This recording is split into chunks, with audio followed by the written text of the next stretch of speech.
so grand. From the reaches heights to Tour de France, you conquer every land with courage and resilience. سلام كميت خونو كبرات تخطاتلتي سي ام اكسترا شو لتوزينا سبورت حزنا لكم قريبنا لنا مكتت لكم بخبرنا قدم ኤርትራውያን ዲያኑ ኣብ ናይ ካፍ ውድድራት ክዳን ተመሪፆም ኤርትራዊ ኢንተርናሽናል ዳኛ ተኽሉ መጎስ ካብ 1 ክሳብ 28 ለካቲት ኣብ ሃገራት ዩጋንዳ፣ ኬንያን፣ ታንዛንያን ኣብ ዝካየድ ቻምፒዮን ሃገራት ኣፍሪካ 2025 ክመርሕ ማሕበር ኩዕሶ እግሪ ኣፍሪካ ካፍ ተመሪፁ። እዚ ካብ 2018 ጀሚሩ ኢንተርናሽናል ባጅ ሒዙ ኣብ ናይ ሃገራት ግጥማት ክመርሕ ዝኽኣለ ማእከላይ ዳኛ ተኽሉ እዚ ዕድል ዝረኺቡ ኣብ ሓሪካ ውዳት ኩዕሶ እግሪ ኣፍሪካ ምስታፉ ኣብ ዕቤት ኩዕሶ እግሪ ኤርትራ ተራ ክህልዎ ትፅቢት ይግበር። ብዘይካዚ መንእሰይ ዳኛ ደሊና ሳህላ ኣብ ውድድር ኩዕሶ እግሪ ደቂ ኣንስትዮ ትሕቲ 17 ዓመት ካፍ ክትመርሕ ተመሪፃ።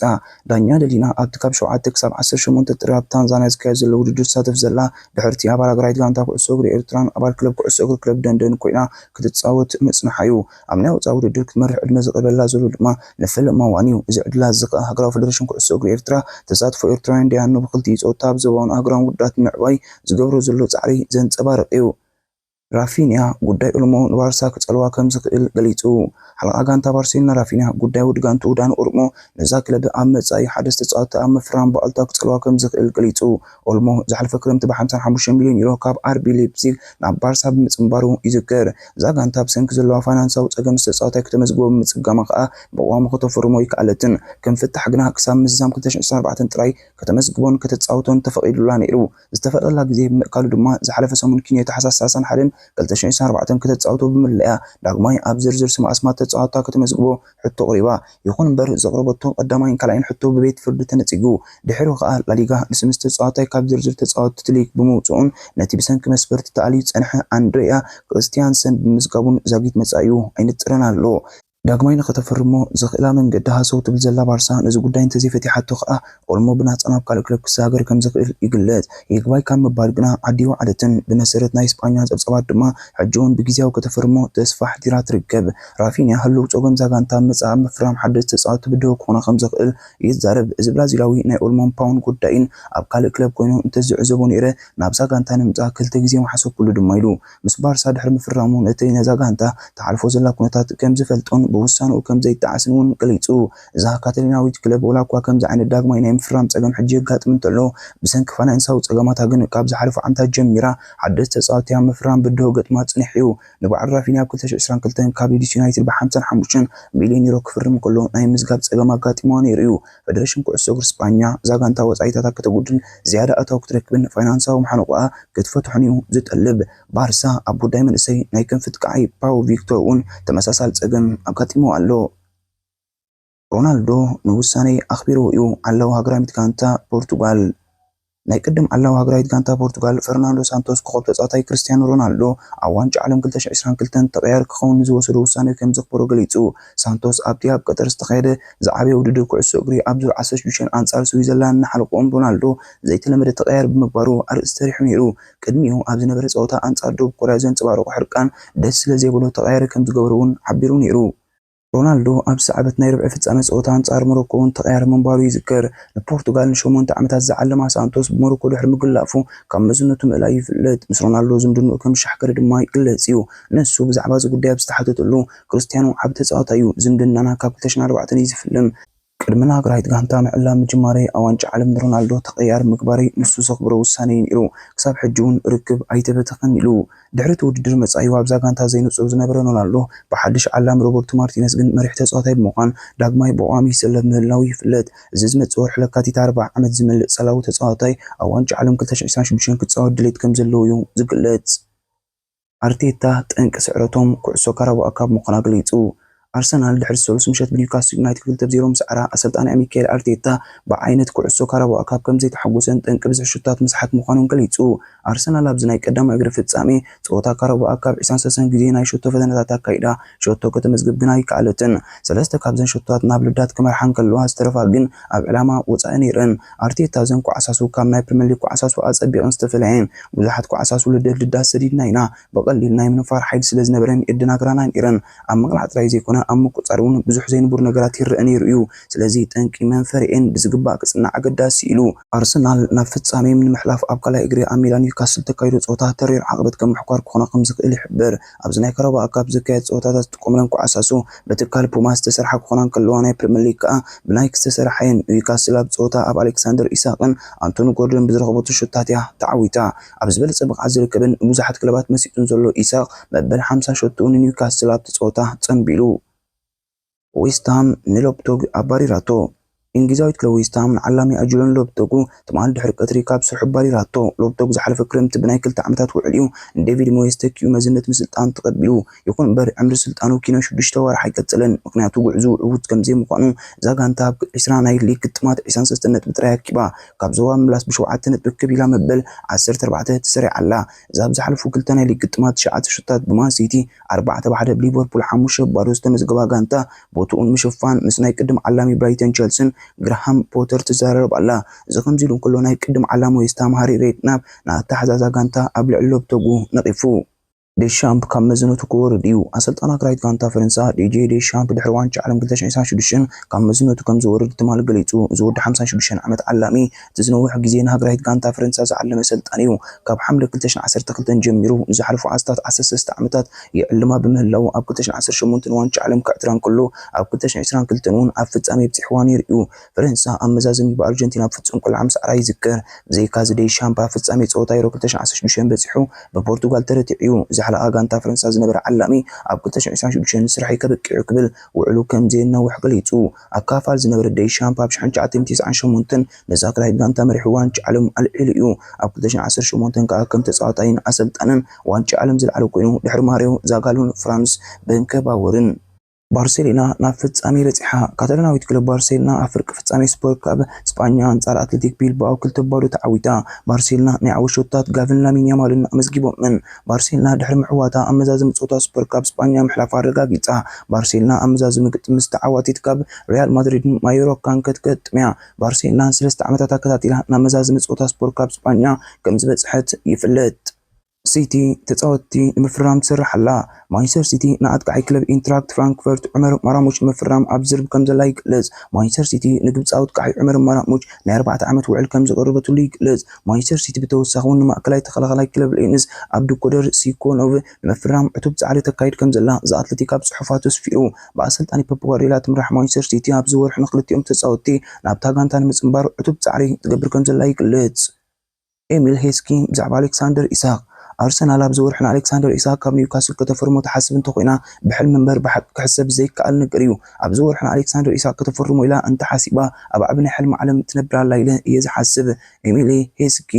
ኤሚል ሄስኪ ኒውካስል ኣብ ዛዕምተ ስፖርት ብሕጋዊ መንገዲ ዕላማኣ ኣብ ቅድሚት ምስ ብሉፃት 4 ውድድር ክዛዝምያ ስለዚ ናብተን ዝበለፀ 4 ጋንታታት ምእታው ኣበርቲዓ ትሰርሕ ከም ዘላ ህሉ ብቕዓት ይመስክር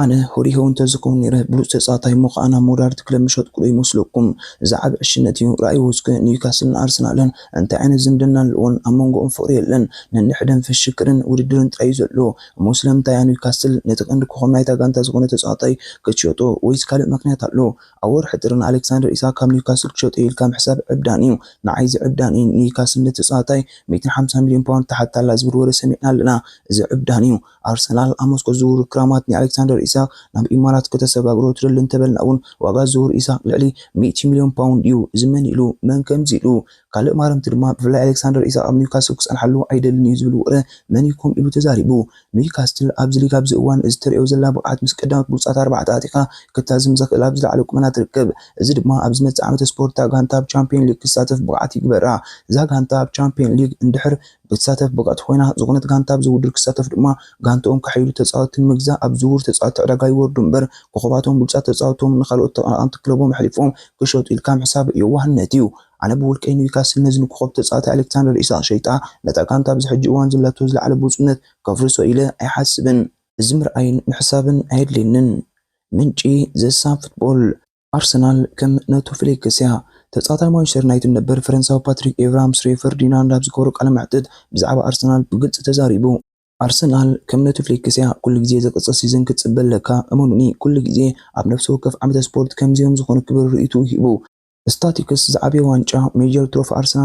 ኣርሰናል ዓቢ ዋንጫ ሜጀር ትሮፊ ካብ እትዕወት 5 ዓመት ኮይኑሎ ናይ መወዳእታ ግዜ ዋንጫ ኤፍኤ ካፕ ዝተዓወተትሉ ኣብ 2019-2020 ናይ ውድድር ዓመት እዩ። ኣርሰናል ን 21 ዓመታት ዋንጫ ፕሪምየር ሊግ ኣይተዓወተትን። ኣርሰናል ዋንጫ ቀረባ ካብ እትዕወት 33 ዓመታት ኣውፂሩሎ ናይ መወዳእታ ዝዕወተላ ብዓመተ ስፖርት 1992-93 እዩ። ቅድሚ 139 ዓመት ካብ ዝምስረታ ኣትሒዙ ውድድር ቻምፒየን ሊግ ተዓዊቱ ኣይትፈልጥን።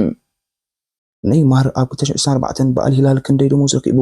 ብራዚላዊ ተጻዋታይ ኔይማር ብሰንኪ ማረም ትንጋንቱ ከም ትጽቢት ዝግበረሉ ብቕዓት ከይመዝገበ ብራዚላዊ ተጻዋታይ ኔይማር ኣብ 2024 ልዑል ደሞዝ ረኪቡሉ። ኣብዚ ዓመት 42 ደቂቃ ዝተጻወተ ኔይማር ኣብ 2024 ካብ ክለቡ ኣል ሂላል 101 ሚልዮን ዩሮ ምቕባሉ ተገሊጹ። ኔይማር ኣብ 2024 ምስ ኣል ሂላል ክልተ ፀወታታት ጥራይ ተጻዊቱ ብድምር 42 ደቂቃ ኣብ ሜዳ ሓሊፉ። ነሲዑ ኔይማር ኣብ 2024 ብድሕሪ ክርስቲያኖ ሮናልዶን ሊዮነል ሜሲን ሳልሳይ ዝለዓለ ደሞዝ ረከበ ተጻዋታይ ኮይኑ ማድሪድ ትማል ምሸት ሰለይት ሰዲዳ ትማል ምሸት ኣብ ዝተኻየደ ፍርቂ ፍጻሜ ሱፐር ካፕ እስጳኛ ኣብ መንጎ ባርሴሎናን ኣትሌቲክ ቢልባኦን ክለብ ሪያል ማድሪድን ነዚ ፀወታ ከም ሰለቶ ተገሊጹ። ኣንጻር ባርሴሎና ማዕረ ተፈላለየ ምንባራ ይግለጽ። ተንተንቲ ጋንታ ሎስ ብላንኮስ ኣብ ስታድዮም ተረኺቦም ዓቕሚ ባርሴሎና ንምግምጋም ንምጽናዕን ከም ዝነበረ ይግለጽ። ሪያል ማድሪድ ኣብ ፍጻሜ ሱፐር ካፕ እስጳኛ ክትረኸብ ምዃና ሰዒቡ ያን ባርሴሎና ክትጽንዕ ክስልን ዝኽእለት ሪያል ማድሪድ ሎሚ ንማዮርካ ክትስዕራን ተኽኢላ ኣብ ፍጻሜ ሱፐር ካፕ እስጳኛ ኣንጻር ባርሴሎና ናይ ፍጻሜ ክትገጥም እያ።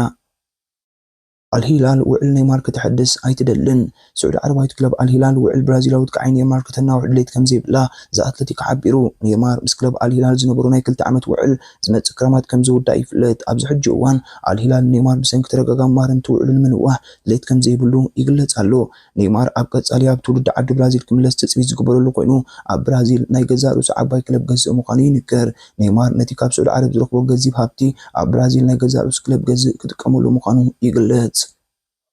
ወልቭዝ ተጻዋታይ ፈሪማ ክለብ ፕሪሚየር ሊግ ወልቭዝ ተኸላኻላይ ሬሚ ሳሙኤል ኣግባር ከም ዘፈረመቶ ቦብ ኣፍሊጣ ወልቭዝ ንተጻዋታይ ብ18 ሚልዮን ዩሮ 2 ሚልዮን ዩሮ ተወሳኺ ገንዘብ ኣፈሪማቶ። ቅድሚ 5 ዓመት ኣብ ቱኒዝያ ፕሮፌሽናል ኩዕሶ እግሪ ጀመረ ወዲ 27 ዓመት ተኸላኻላይ ኣማኑኤል ኣግዳብ ምስ ወልቭዝ ናይ 4 ዓመት ውዕል ፈሪሙ። ኣይቮሪ ኮስት ተኸላኻላይ ኣማኑኤል ኣግባር ኣብ ሬምስ ዝወስዶ ዝነበረ 85,000 ዩሮ ወርሓዊ ደሞዝ ኣብ ወልቭዝ ግን ኣብ ወርሒ 240,000 ዩሮ ደሞዝ ክወስድ ከም ዝወሰኸን ይግለጽ።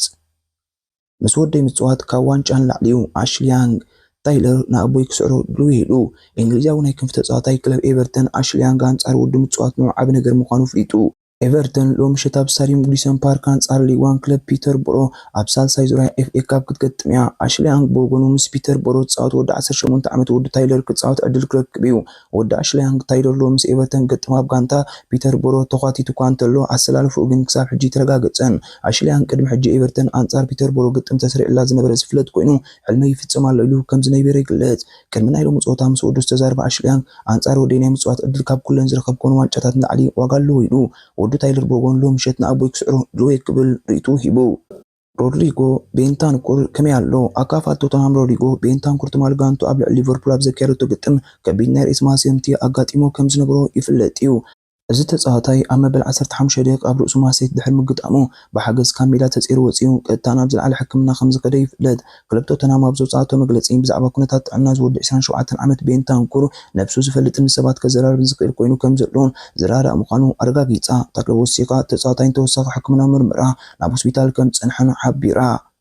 بسنك تشيلسي إذا حاسس سبيه جرام بوتر أصلت أنا ويستام يونايتد جرام بوتر دحرنا أصلت أنا تمزنته محزون فيلم أول بس جازيتنا أنا حيت جيرون يرو أصلت أنا يابقى لما حتى كم زكبل ملقتهم محل يفو أبتذكر إني جزء يكون عمر شاق برني روني مستقلب دحرم الزرابي لما ويستام نعيت تذكر إني أكلم مقنع فريت قاب تشيلسي مسوس أكون أسرع وارح بلوس عرفت رقيبه أب تشيلسي بدركب كوتو مكروح الجزء حش سبكونه يمثلني لنتقع تصاوتن صبوك عسوغري تصاوتن غانتا تلين يا تخونه ግን ነገራት አመጣጥ ኢና ሙጓዓዝውን ከድልን ናዩ ትማል ምሸት ኣዝየ ስለዝተሓጎስኩን ጽቡቕ ኣይደቀስኩን ክብል ተሰሚዑ ዝሓድሻ ሰልጣኒ ከዌስት ሃም ዩናይትድ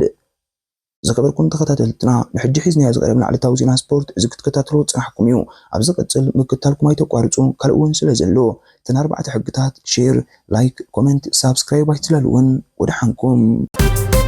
ኣንበሳ ቢበዓል ስረ ኣንበሳ